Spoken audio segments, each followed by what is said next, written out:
கிருஷ்ணா 26 ஸ்லோகம் பார்க்கலாம்.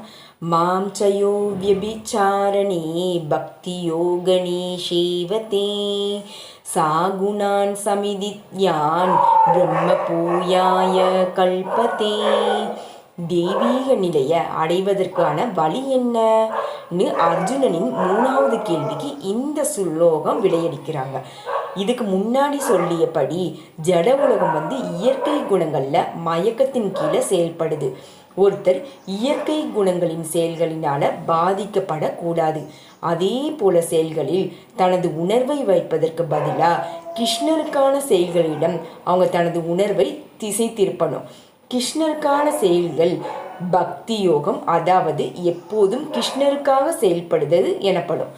இது கிருஷ்ணரை மட்டும் இல்லாமல் ராமர், நாராயணர் முதலிய அவரது பல்வேறு சுய விரிவுகளையும் உள்ளடக்கும். அவருடைய விரிவுகள் எண்ணற்றது. கிருஷ்ணரின் ஏதாவது ஒரு ரூபத்தில் தொண்டில் இல்லைன்னா அவரது சுய விரிவின் தொண்டில் ஈடுபட்டிருக்கிறவங்க தெய்வீகத்தில் நிலை பெற்றவங்களா சொல்லணும். கிருஷ்ணருடைய எல்லா ரூபங்களும் திவ்யமானதுதான், ஆனந்தமயமானதும் அறிவு நிரம்பியது மற்றும் நித்தியமானது என்பதை கவனிக்கணும். அவங்க எல்லாருமே சர்வ சக்திகளுடன் எல்லாவற்றையும் அறிந்தவர்களாகவும் எல்லா திவ்யமான குணங்களையும் தாங்கியவர்களாகவும் இருக்கிறாங்க.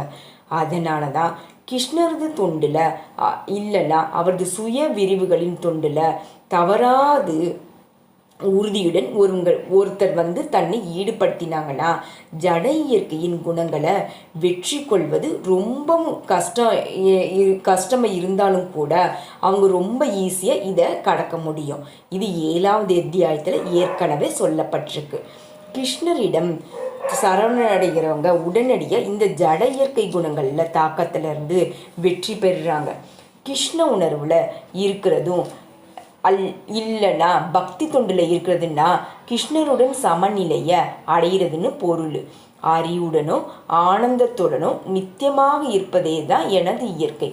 தங்க துகள்கள் தங்கத்தின் சுரங்கத்தின் அம்சங்கள் என்பது போல ஆத்மாக்கள் என்னுடைய அம்சங்கள்னு பகவான் ஸ்ரீ கிருஷ்ணர் இங்கே சொல்கிறாங்க.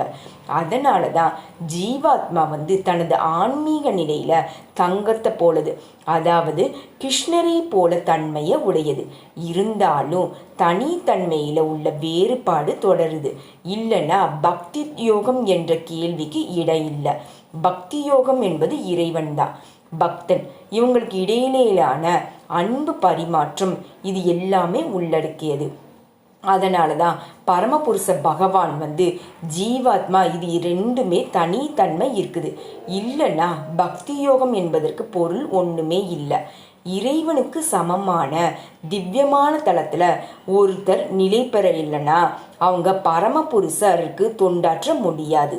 மன்னனின் தனிப்பட்ட உதவியாளாக வேண்டும்னா அதற்கேற்ப தகுதிகளை பெற்றிருக்கணும். அதுபோல பிரம்மன் நிலை, அதாவது எல்லா ஜட கலங்களிலிருந்து விடுபட்ட நிலை, பரமனுக்கு தொண்டாற்றுவதற்கான தகுதி தான். வேத இலக்கியத்தில் பிரம்மயதின்னு சொல்லப்படுது.